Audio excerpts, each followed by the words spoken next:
Committee. I'm really impressed with the questions you're asking, and I can tell that you're deeply committed to our students here in RSU 16. So thank you very much. Elm Street School, we have 295 students. Our average class size is around 18. We do have the largest percentage of identified students and the largest percentage of students requiring free and reduced lunch. We do have, I'll just let you look through here about our staffing. In terms of the special ed percentage, is that partly because you have some special programs there where you draw some students from other parts of the district? Yeah, we have some unique programming at Elm Street School. It's called a Future Leaders Program, and it's essentially the goal is really to support students in being more regulated and being more in control, understanding emotions, and so there's a social emotional component built into the curriculum to support this particular population of students. So there was a need in our district, and so we service a group of students in that program. I will jump in, however, Mary, that every elementary school has a special program that pulls kids from other towns depending on their needs. It's not more at Elm Street than it is anywhere else. Any questions about the overall staffing and size? I do want to thank the community for supporting a social worker, a half-time social worker. That was an addition last year, and it's really allowed our students an opportunity to reach out and get any emotional support that they may have. Our guidance counselor or school counselor goes into all the classrooms and does lessons, which hadn't been happening. She also meets with small groups of students around different topics, and then she meets individually with students. She also provides supports for families that may need some additional community resources, and she also runs a civil rights team. So we have a group of 5th and 6th graders who are actively involved in promoting a positive culture at Elm Street School. We also have a new gate teacher that was supported last year at halftime, and with him we're able to provide enrichment services for students who may not be identified under gifted and talented but require a different style of learning. And also we're able to provide our upper echelon of highest achieving students the services that they require. He also runs a math team for a group of 5th and 6th grade students who go and compete locally and regionally in math competitions, which is something that we didn't have before. So thank you very much for that. Overall, Elm Street's not asking for anything for next year. All right, I forgot to ask this question earlier, but I'll ask it now. Is the social worker someone who is part of the district staff? Okay, so it's not a resource in a private practice that you sub out to. We have both, but this position is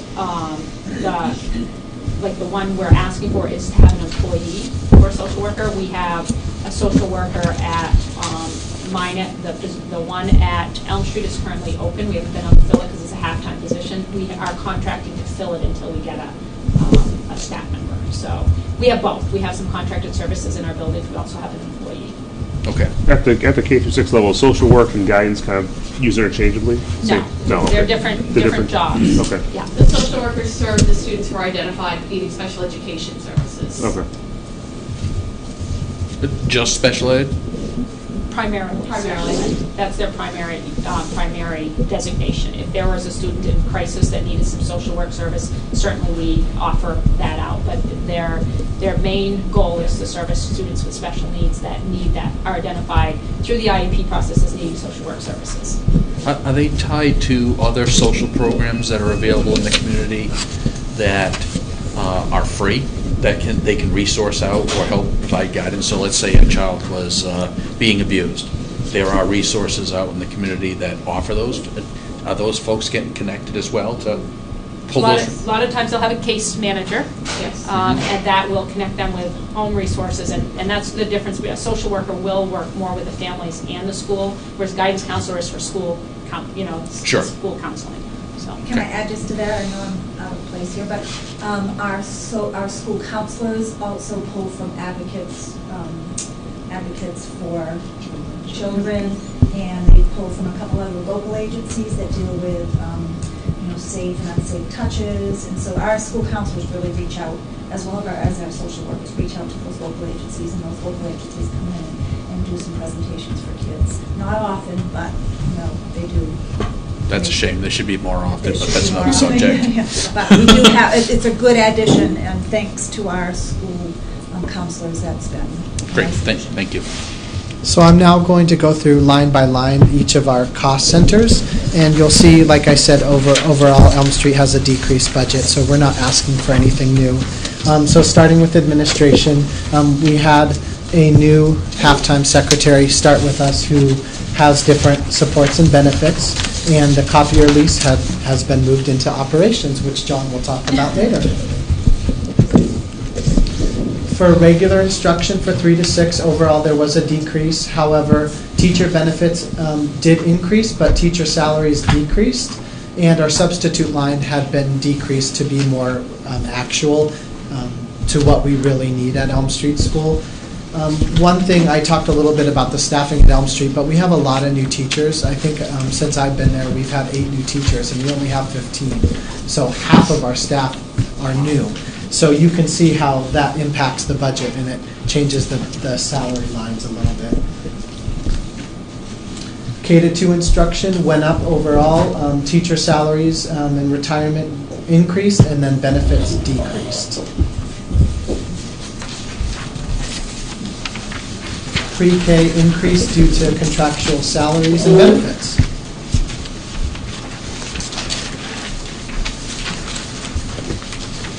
Guidance decreased due to the salary and benefits that our new school counselor that we added was receiving.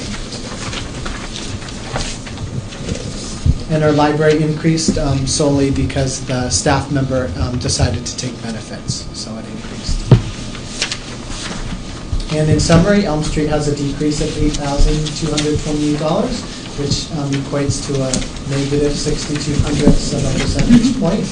And Tina had indicated that some of the lines were shifted, which is part of why Elm Street has a decrease. And you brought us right back on schedule. We knew that was going to happen as we got moving along. And Ryan, do you want to talk a little bit about your proposed cuts, and then we're going to take a break? Because I know there were a few things. Again, it's going to be really easy because it's things we've already talked about, but I don't want to shortchange your last slide. Sure. So it would be a benefit for our students to have closer to one-on-one technology. And so each of the schools had requested a laptop cart, which we talked about the cost of, and we do see a future plan for that, so that was a cut for this year. Waiting a year to purchase them a lot cheaper is a great idea. I did request a full-time teacher because we do have 6 classrooms of 22 students, and our K-2 classrooms are 18 and 19. Which is high for K-2. So I had requested a full-time teacher. And like Rick talked about, kindergarten is unpredictable, so we don't know yet how many incoming K students that we are going to have at Elm Street School.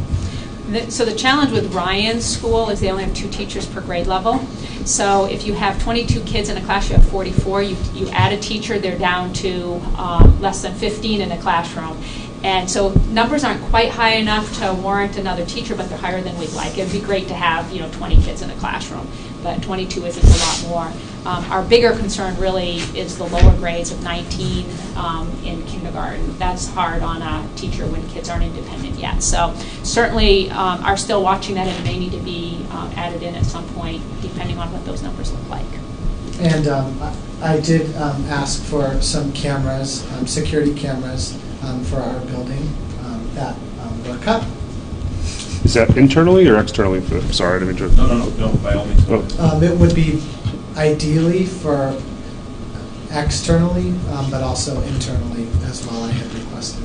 And Ryan requested them last year as well, and one of the conversations we had, we do have external cameras like PRHS. Students are outside unattended by adults because they're driving cars, and you're more apt to have vandalism or drug issues at a middle school, high school level, probably not at ours, but at some. And and so those are really essential. At the elementary schools, our children are never outside unattended, and our pre-K, playground is enclosed with a fence, and there's never more than 16 kids out there at a time with 2 adults.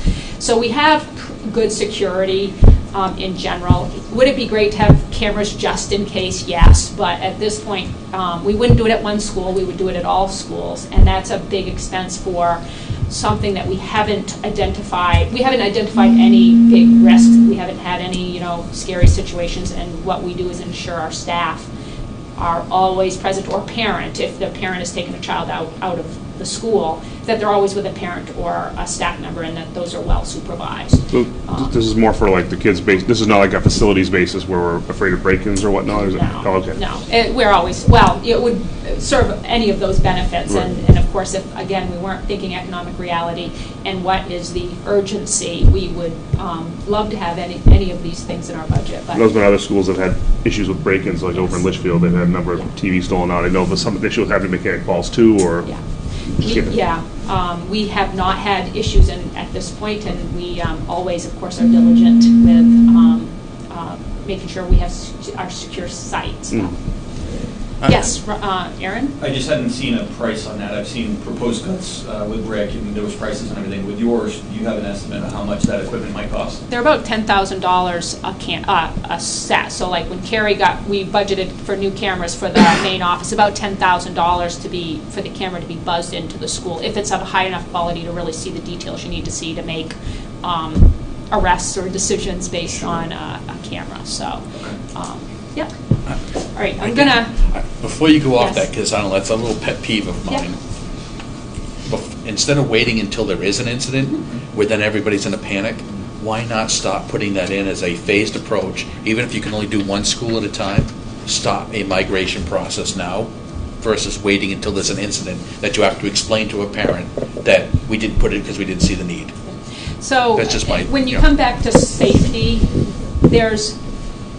we could spend thousands and thousands of dollars anticipating a possible problem, and we're never going to be totally secure in any site. And so making the decisions about how we're going to spend the money we have for safety, and making them with a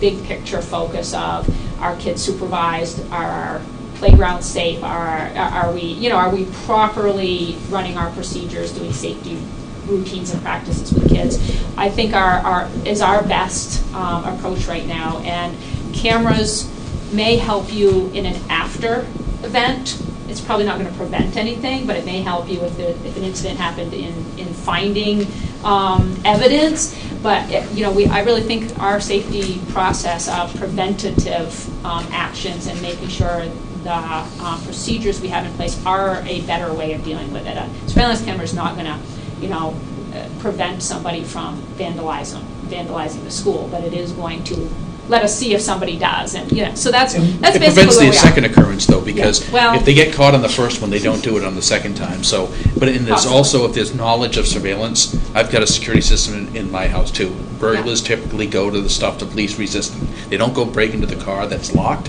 They look for the one where the person left the keys in. So, that's part of the deterrent too. And you got to start thinking long-term security here. Great, you have a good process today. Yeah. But all it takes is one person to look that way, and something happens. It'd be a horrible discussion to have with somebody. I think we've been talking about whether we are going to replace windows or get a surveillance camera, or where we're going to have a math program or we're going to have a surveillance camera.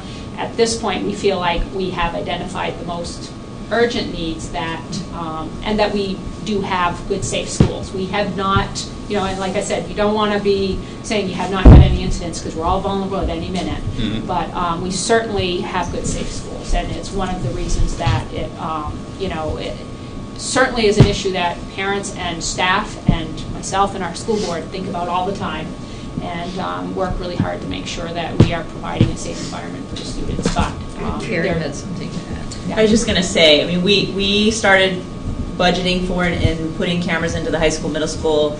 I don't know, I want to say about 5 years ago, we had a couple incidences in the parking lot, the student parking lot. It does not stop them from doing stupid things. It helps us resolve things quicker. So I will say, I think we haven't had any major vandalism issues, but those things can, you always have new students, you always have new people from the public, people who may or may not know there's cameras there. So it has helped us to investigate, has helped us resolve things. It has not necessarily eliminated bad behavior. So, just for what it's worth. And I think just, if I can piggyback too on that, two thoughts, because I think we're talking about, right, two different aspects of security. So one aspect being our student security, and that's those procedures that we have in place. I can't speak to mine, but I'm pretty sure that we all have alarm systems in our buildings with motion detection. So at night, when there isn't anybody there, if somebody were to break in, that alarm system catches that and goes off. So while there's not a camera, the alarm does sound, and that would, I would assume, if anybody ever did try to break in, right, and the alarm system goes off and starts blaring, they're probably going to run away. So You'd hope so. Or the police will show up. So the police will show up. High school and middle school does not have that. Just Okay. We've got more cameras, but we do not We have a don't have motion the- detector system. okay. Yeah. And you, Kim? Just Might want to erase that from public record. So, Tina, Yes. process-wise, what I was going to say is in these proposals cut, we come back to all of these. So we discussed everything. We come back to all of these, and for instance, last year, I think it was last year, the middle school language arts position at the end of this process, we said, well, that's not really a priority, but then when it went to the full board said, you know what, that is a priority, and the full board put it in. So just because it says proposals cut up here doesn't mean the discussion is finished on it. That's what I'm trying to say. That we want to get a big picture, then come back and say, okay, and we will make a priority list when we're done and see where those things fall. Yeah, and to kind of build on that, just for clarity purposes, is that these are not even on our priority list. These, as an administrative team, we sat down and said, what are our biggest priorities? What do we think, what kind of a budget can we put forward? So considering, again, what do our students need, what's economically responsible. So these aren't even on there at all, but the reason I tell the principals to put in the cuts is because we want to be transparent.